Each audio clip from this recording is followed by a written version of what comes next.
Assalamualaikum warahmatullahi wabarakatuh. Selamat pagi anak-anak. Semoga kita semua selalu diberikan kesehatan dan dalam lindungan Allah Subhanahu wa Ta'ala. Bertemu lagi dengan saya Ibu Rizkiatul Muyassarah dalam mata pelajaran Pendidikan Agama Islam.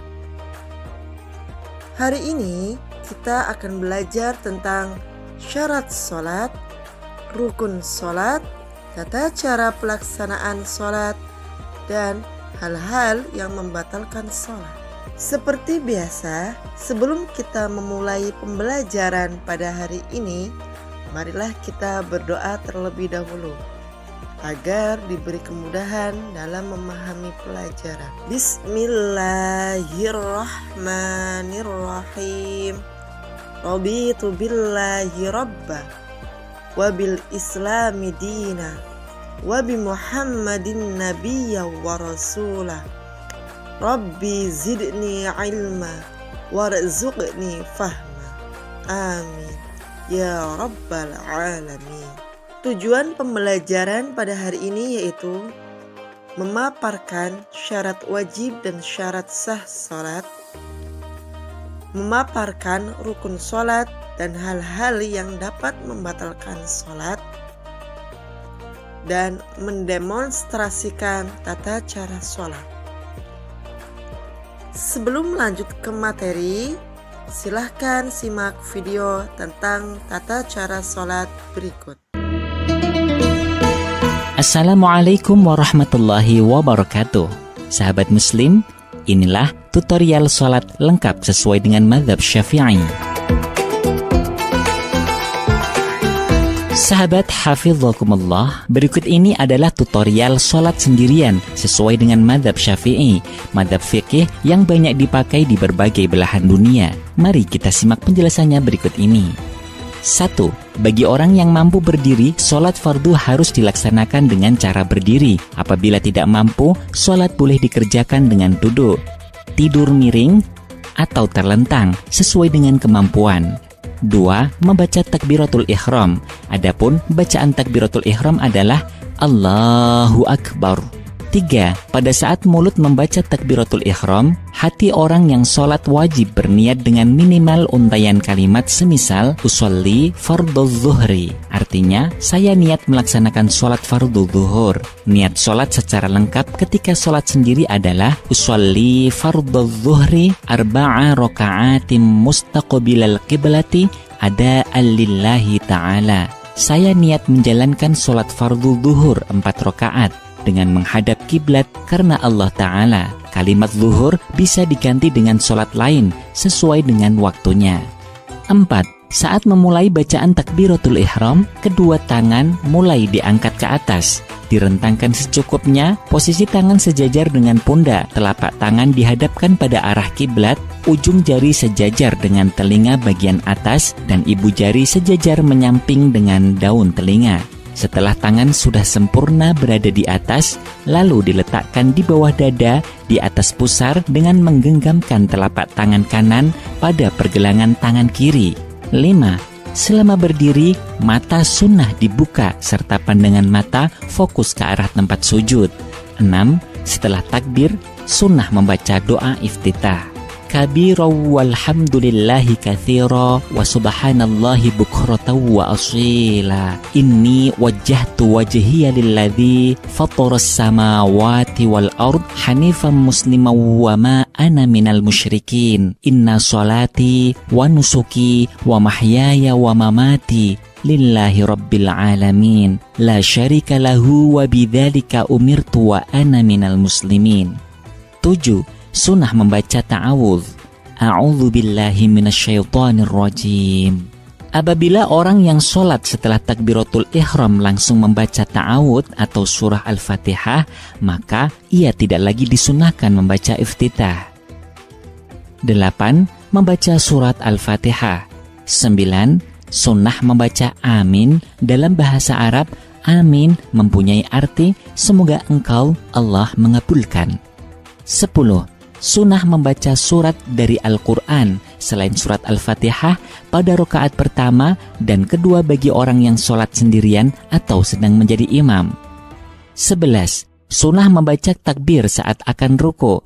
Takbir perpindahan dari berdiri menuju ruku dinamakan dengan takbir intiqal. 12. Sunnah mengangkat tangan saat akan ruku. 13. Ruku. Allahu Akbar. 14. Batas minimal ruku adalah kira-kira telapak tangan orang yang sholat bisa menyentuh lututnya. Apabila hanya miring atau condong ke depan sedikit, namun tangannya belum bisa menyentuh lutut, rukuknya belum sah. Rukuk paling sempurna adalah kira-kira punggung orang yang sholat sejajar lurus, betisnya tegak, dan kedua telapak tangan menempel pada lutut. 15. Tuma'ninah dalam ruku. Tuma'ninah adalah diam sejenak. Dengan durasi waktu minimal cukup dibuat untuk membaca Subhanallah. Tidak sah orang yang ruku sangat cepat dengan meninggalkan tuma'ninah. 16. Ketika ruku sunnah membaca Subhana Rabbiyal Azimi wa bihamdih. Subhana Rabbiyal Azimi wa bihamdih. Subhana Rabbiyal Azimi wa bihamdih.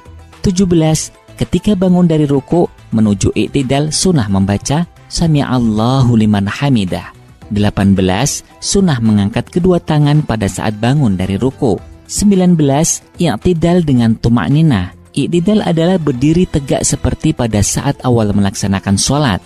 20. Saat i'tidal sunnah membaca Rabbana lakal hamdu mil'us samawati wa mil'ul ardi wa mil'u ma syi'ta min syai'im ba'd. 21. Membaca takbir intiqal. Saat akan sujud tidak disunahkan mengangkat tangan. Allahu Akbar. 22. Sujud dengan tuma'ninah. Sujud dilakukan dengan menempelkan 7 anggota sujud. 7 anggota ini secara jelas disampaikan dalam hadis Umirtu an asjuda ala sab'ati a'zumin ala al-jabhah wa asyara biyadihi ila anfihi wal yadaini wal rukbataini wa atrafil qadamaini. Aku diperintahkan sujud di atas 7 anggota tubuh, jidat, dan Nabi berisyarat dengan menyentuhkan tangan Nabi ke hidung, 2 telapak tangan, 2 lutut, dan ujung jari-jari kedua kaki. Hadis riwayat Baihaqi. Saat akan sujud, sunnah meletakkan kedua lutut terlebih dahulu dengan direnggangkan antara lutut kanan dengan kiri dengan jarak 1 jengkal. Kedua telapak tangan sejajar dengan kedua bahu. Lengan tangan diangkat dari tanah. Jari-jari tangan dibuka dan dihadapkan ke arah kiblat. Jidat dan hidung diletakkan secara bersamaan. Kedua telapak kaki berjarak 1 jengkal posisi berdiri. Jari-jari kaki juga dihadapkan ke arah kiblat. 23. Sujud sunnah membaca Subhana Rabbiyal A'la wa bihamdih. Subhana Rabbiyal A'la wa bihamdih. Subhana Rabbiyal A'la wa bihamdih. Ketika sholat dilakukan secara sendiri, sangat dianjurkan memperpanjang durasi sujud. Oleh karena itu, selain membaca tasbih, orang bersujud juga disunnahkan membaca zikir-zikir dan berdoa kepada Allah Subhanahu wa Ta'ala. Hal ini berdasarkan hadis Nabi Muhammad SAW. Aqrabu ma yakunul abdu minallahi azza wa jalla wa huwa sajidun fa'akthirud du'a. Saat paling dekat antara seorang hamba dengan Allah adalah saat ia sedang bersujud, maka perbanyaklah kalian berdoa pada waktu sujud. Hadis riwayat Tabarani. 24. Sunnah membaca takbir intiqal untuk pindah melaksanakan duduk. 25. Duduk secara tuma'ninah antara sujud pertama dengan sujud kedua atau dikenal dengan duduk di antara 2 sujud. Model duduk yang disunahkan adalah duduk iftirash, yakni duduk di atas telapak kaki kiri, sedangkan telapak kaki kanan ditegakkan dan jari-jari kaki kanan dihadapkan ke arah kiblat. Pada ruku duduk ini sunnah membaca Rabbighfirli warhamni wajburni warfa'ni warzuqni wahdini wa'afini wa'fu anni. 26. Sunnah membaca takbir intiqal untuk sujud yang kedua. 27. Sujud kedua dengan cara sebagaimana sujud yang pertama. 28. Ketika bangun dari sujud menuju rakaat berikutnya, sunnah mengangkat tangan terlebih dahulu, baru kemudian mengangkat kedua lutut. 29. Duduk istirahah, yaitu duduk sebentar sebelum melakukan rakaat kedua dan keempat. 30. Ketika bangun dari rokaat kedua menuju rokaat ketiga, setelah tahiyat awal disunnahkan mengangkat kedua tangan Allahu Akbar. 31. Pada rokaat kedua, ketiga, dan keempat, cara melaksanakannya sama seperti yang sudah dijelaskan, mulai dari membaca urutan membaca ta'awud sampai sujud kedua. 32. Pada sholat yang jumlahnya 3 atau 4 rokaat, sunnah melakukan tahiyat awal dengan cara duduk iftirash dan membaca At-tahiyyatul mubarakatus sholawatut thayyibatu lillah. Assalamu alayka ayyuhan nabiyyu wa rahmatullahi wa barakatuh. Assalamu alayna wa ala ibadillahis salihin. Asyhadu an la ilaha illallah wa asyhadu anna Muhammadar Rasulullah. Allahumma shalli ala sayyidina Muhammad. 33. Pada rokaat terakhir wajib melaksanakan tahiyat akhir. Cara duduknya disunnahkan dengan cara duduk tawarruk, yaitu duduk dengan cara menduduki lantai. Punggung telapak kaki kiri dimasukkan ke bagian bawah kaki kanan, sedangkan kaki kanan tetap ditegakkan dengan jari-jari kaki kanan dihadapkan pada kiblat. 34.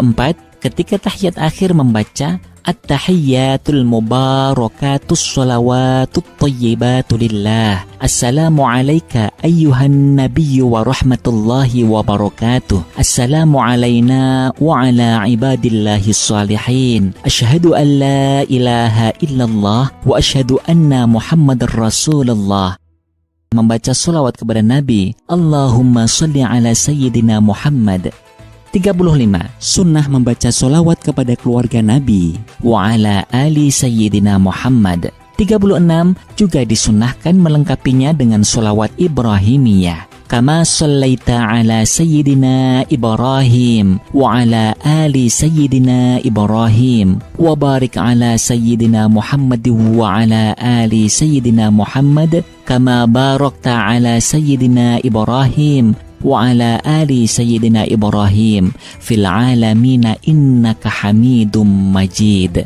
37. Saat tahiyat awal dan tahiyat akhir, tangan kanan disunnahkan menggenggam dan jari telunjuk diacungkan tatkala mengucapkan kalimat illallah.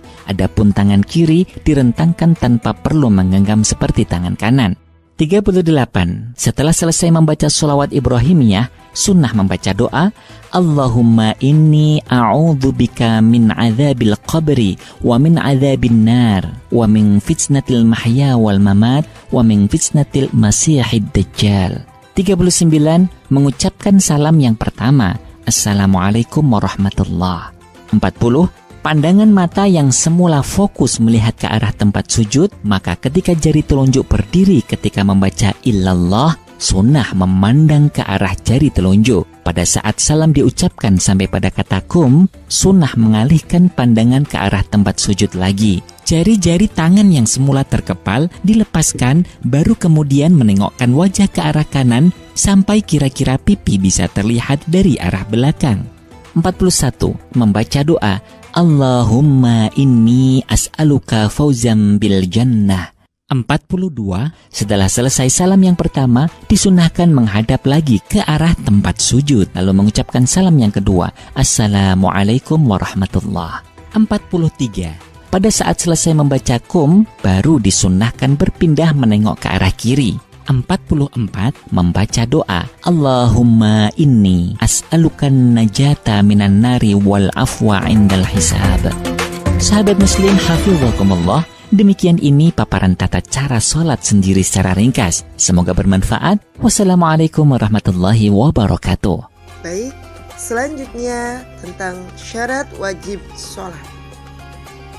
Syarat wajib sholat yaitu segala ketentuan yang menyebabkan wajibnya seseorang untuk melaksanakan sholat. Syarat wajib sholat yang pertama yaitu beragama Islam, baik laki-laki ataupun perempuan. Artinya, hanya orang-orang yang beragama Islamlah yang diwajibkan melaksanakan sholat.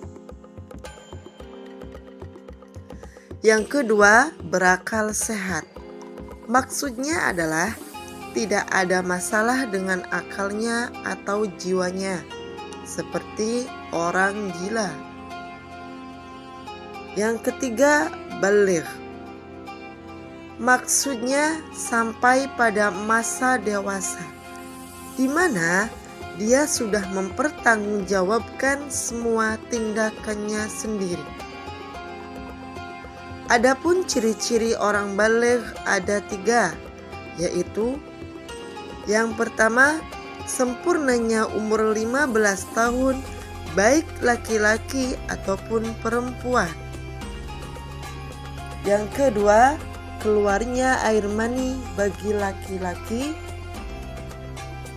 Yang ketiga, keluarnya darah haid bagi perempuan. Syarat wajib yang keempat yaitu tidak sedang haid atau nifas. Yang kelima, telah sampai dakwah Islam kepadanya. Maksudnya adalah dia sudah mengetahui adanya kewajiban dalam melaksanakan sholat ini di dalam ajaran agama Islam. Selanjutnya yaitu syarat sah sholat. Syarat sah sholat adalah segala sesuatu yang harus terpenuhi sebelum melakukan sholat. Jika ada yang kurang, maka sholatnya tidak sah. Syarat sah sholat yang pertama yaitu telah masuknya waktu sholat. Inna sholata kanat 'alal mu'minina kitaban mawquta. Sesungguhnya sholat itu adalah fardu yang ditentukan waktunya atas orang-orang yang beriman. Kita bisa tahu masuknya waktu sholat yaitu ditandai dengan dikumandangkannya azan. 2. Suci dari hadas kecil dan hadas besar. Hadas kecil disucikan dengan cara berwudu, sedangkan hadas besar disucikan dengan mandi wajib. Yang ketiga, suci badan, pakaian dan tempat dari najis. Jadi, sebelum sholat kita pastikan dulu bahwa badan, pakaian, dan tempat sholat kita itu tidak terkena najis atau sudah suci. Yang keempat, menutup aurat. Aurat adalah anggota badan yang tidak boleh terlihat. Aurat laki-laki adalah antara pusar sampai dengan lutut. Sedangkan aurat perempuan adalah seluruh anggota badan kecuali muka dan kedua telapak tangan. Kemudian yang kelima yaitu menghadap kiblat. Arah kiblat kita adalah Ka'bah. Maka ketika sholat kita menghadap ke Ka'bah. Selanjutnya rukun sholat. Rukun sholat segala sesuatu yang wajib dikerjakan pada waktu pelaksanaan sholat dan tidak boleh ditinggalkan dengan sengaja. Apa saja sih rukun sholat itu? Yang pertama, niat. Yang kedua, berdiri bagi yang mampu. Jika tidak mampu, maka bisa sambil duduk ataupun bisa sambil dengan berbaring. 3. Mengucapkan takbiratul ihram atau membaca Allahu Akbar. 4. Membaca surat Al-Fatihah pada setiap rakaatnya. 5. Ruku dengan tumak nina atau diam sejenak. 6. i'tidal dengan tumak-nina. Yang ketujuh, sujud 2 kali dengan tumak-nina. 8. Duduk di antara sujud dengan tumak-nina. Yang kesembilan, duduk tasyahud akhir. 10. Membaca tasyahud akhir. 11. Membaca sholawat Nabi. 12. Salam yang pertama dan yang terakhir tertib. Selanjutnya, hal-hal yang membatalkan sholat. Yang pertama, rukun sholat tidak terpenuhi. Contohnya adalah tidak membaca niat, tidak takbiratul ihram, tidak membaca surat Al-Fatihah, banyak melakukan gerakan di luar sholat, mendahului imam saat sholat. Yang kedua, syarat sah sholat yang tidak terpenuhi. Contohnya adalah tidak wudhu sebelum sholat, aurat tidak tertutup secara sempurna, tempat sholat terkena najis, memiliki hadas baik hadas besar ataupun hadas kecil. Yang ketiga, adanya sebab lainnya seperti melaksanakan sholat sambil tertawa, melakukan banyak gerakan di luar sholat, makan dan minum saat sedang sholat, berkata-kata di luar bacaan sholat. Demikian materi tentang syarat sholat, rukun sholat, tata cara pelaksanaan sholat, dan hal-hal yang membatalkan sholat. Semoga materi ini bermanfaat untuk kita semua. Wallahul muwaffiq illa aqwamit thoriq. Wassalamualaikum warahmatullahi wabarakatuh.